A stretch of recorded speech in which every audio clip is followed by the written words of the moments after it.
सती के स्वयंवर का आयोजन करो।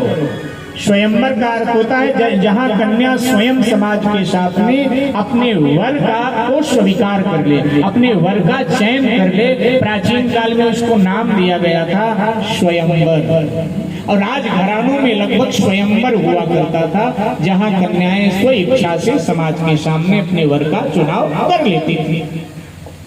तो सती जी के स्वयंवर का आयोजन होना चाहिए। और सुनो, उसमें खुलासा नियम रखना। क्या? केवल सती स्वयंवर में देवताओं को ही आमंत्रित मत कीजिए। तो पूरे देव, दानव, मानव, यक्ष, गंधर्व, किन्नर सबको बुलाइए।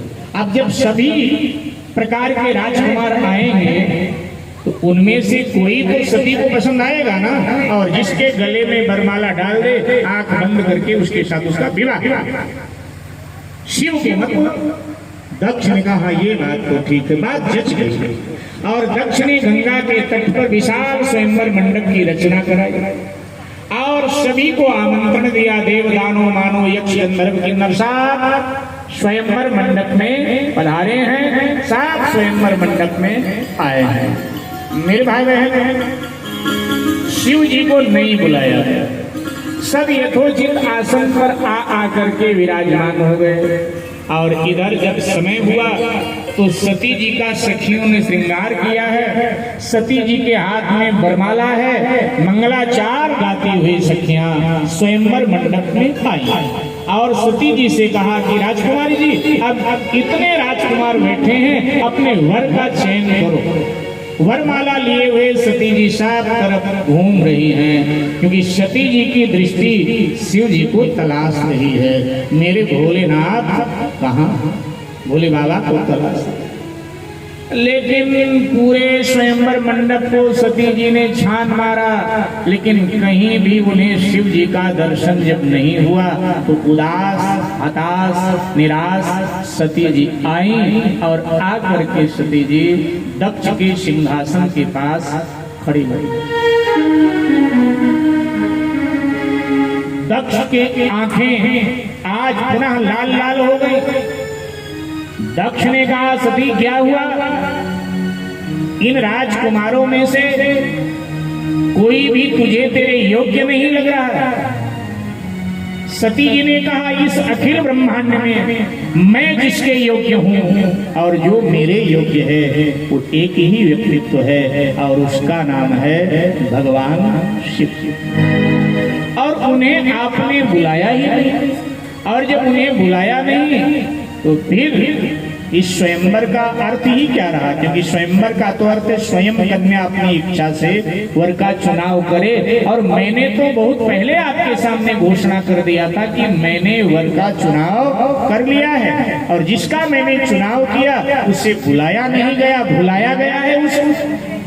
तो पिताजी, इनमें से मैं किसी का चयन कर कहाँ सकती हूँ? मैंने अपना निश्चय तो बता दिया था। जैसे इतना कहा, दक्ष ने कहा, मूर्खा, तू स्वच्छंद हो चुकी है। उस दिन तूने एकांत में राजमहल में मेरा अपमान किया और मैं बर्दाश्त कर गया, लेकिन आज तूने ऐसा करके भरी सभा में मेरा अपमान किया है, इसलिए आज मैं तुझे जिंदा नहीं छोड़ूंगा। और ये कह करके महाराज दक्ष फिर क्रोध में भर गए। तलवार खींचा म्यान से, सिंहासन से एकदम नीचे कूद गए और जैसे सती जी की ओर बढ़े, सती जी ने कहा, पिताजी मेरा वध करना चाहते हैं, मेरा वध आप कर दीजिए, लेकिन मुझे पहले सुहागन हो जाने दीजिए। मैं शिव जी का चयन करूं, क्योंकि मैं दक्ष पुत्री होकर नहीं मरना चाहती हूँ, मैं शिव पत्नी होकर मरना चाहती हूँ। तो पहले मैं शिव का वर्ण कर लूं और फिर तलवार से मेरा शिरच्छेद कर देना।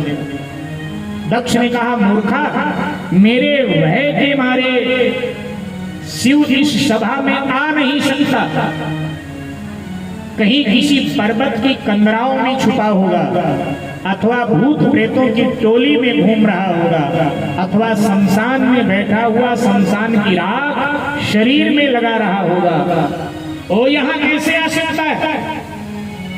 सती जी ने कहा कि यही तो आपका ज्ञान है पिताजी कि शिव जी को आपने एक साधारण व्यक्ति मान लिया है। वो साधारण व्यक्ति नहीं, एक असाधारण शक्ति है। शिव सर्वव्यापक हैं, वो सब जगह सब समय में मौजूद रहते हैं। वो शमशान पर भी है, कैलाश में भी है, यहाँ भी है, वहां भी है, तुम में भी है, मुझ में भी है। शिव सब जगह है।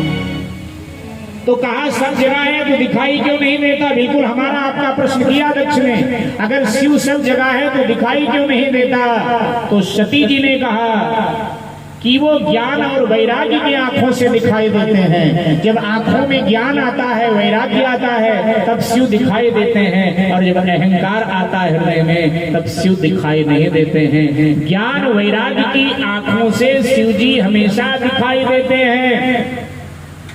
और ये कहकर सती के हाथ में जो वरमाला थी, उन्होंने वरमाला को घुमाया इस तरह गोलाई में, और वरमाला को घुमा करके उठाकर एकदम अंतरिक्ष में उछाल दिया कि हे शिव, अगर ये वेदों का वाक्य सत्य है, क्योंकि वेद कहते हैं विभुम व्यापकम ब्रह्म वेद स्वरूपम, वेद कहते हैं कि आप सब जगह मौजूद हो, आप सर्वत्र हो, ऐसी कोई जगह नहीं जहां आप नहीं हो।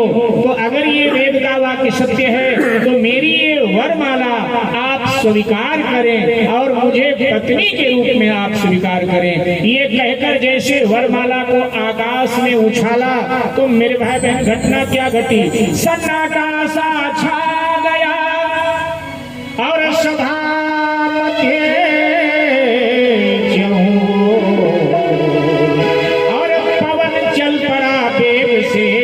गरज उठा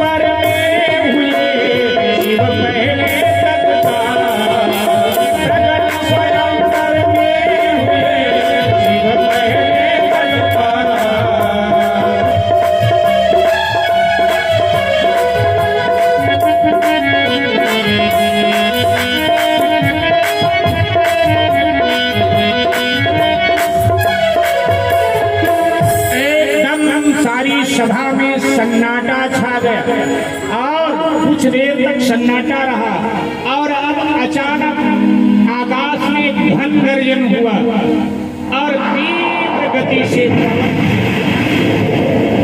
अंधड़ चल पड़ा और सती ने वरमाला आकाश में फेंक दिया। भगवान शंकर वो वरमाला पहने पहने दक्ष के स्वयंवर मंडप में प्रकट हो गए। जो अच्छे लोग बैठे थे उन्होंने जय जयकार किया, बोलिए शंकर भगवान की जय। ये तो इन लोगों ने जय बोला, आपका हमें सुनाई नहीं पड़ा। अच्छा आप भी बोल दो, बोलो शंकर भगवान की जय। इधर से ज्यादा आवाज आई है, इधर से कम आई। अब आप लोग भी थोड़ा हिम्मत करो, बोलो शंकर भगवान की जय जयकार हो गई। दक्ष कुछ कहने जा रहा था, ब्रह्मा जी ने स्थिति को संभाल लिया। ब्रह्मा जी अपने आसन से उठे और दक्ष का हाथ पकड़ा, इधर ले गए उधर। खबरदार, बहुत अपमान कर चुका है शिव का, ये प्रलयनकारी है। मुझे लगता है कि अगर फिर तूने कोई अपमान किया सभा में शिव का तो समय से पहले बेटा सृष्टि में प्रलय आ सकती। इसलिए बेटी ने तो बहुत पहले वर्ण कर लिया शिव का, और वरमाला भी शिव के गले में पड़ चुकी है। उचित यही है कि अब सती का विवाह शिव से कर दो। और तब दक्ष महाराज ने समय की नजाकत को पहचानते हुए सती का विवाह शिव जी के साथ दक्ष महाराज ने कर दिया। चैत्र का महीना था, सती शिव विवाह की तिथि चैत्र का महीना, शुक्ल पक्ष, त्रयोदशी तिथि, रविवार का दिन, फाल्गुनी नक्षत्र में शिव जी का विवाह सती के साथ संपन्न हुआ। और शिव जी अब सती को विदा करा करके कैलाश पर पधार गए हैं, कैलाश पर आ गए।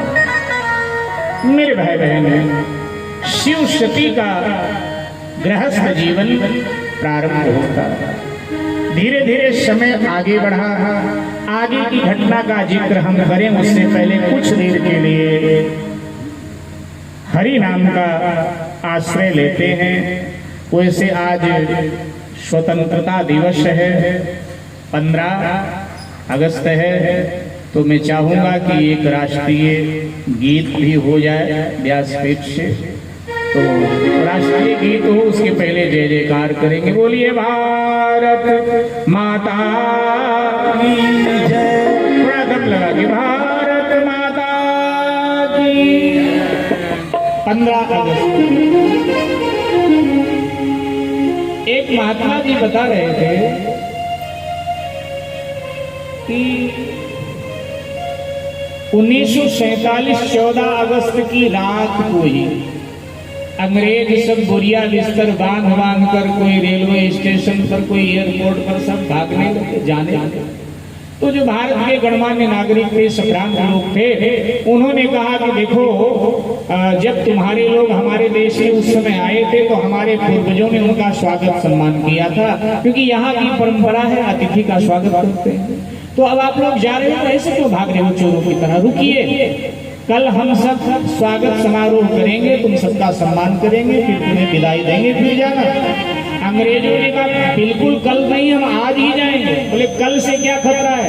बोले देखो भैया, हमने सुना है कि तुम्हारे यहाँ के 1 अगस्त में 7 समुद्र का जल पी लिया था, और कल 15 अगस्त आ रहे हैं, न जाने क्या होगा, इसलिए हम तो आज ही भाग करके जाएंगे, और 14 को ही सब भाग करके चले गए। ऐसा एक महात्मा जी बता रहे थे। तो आइए एक राष्ट्रीय गीत का आश्रय लेते हैं, फिर अगले प्रसंग में प्रवेश करते हैं भाव और श्रद्धा के साथ।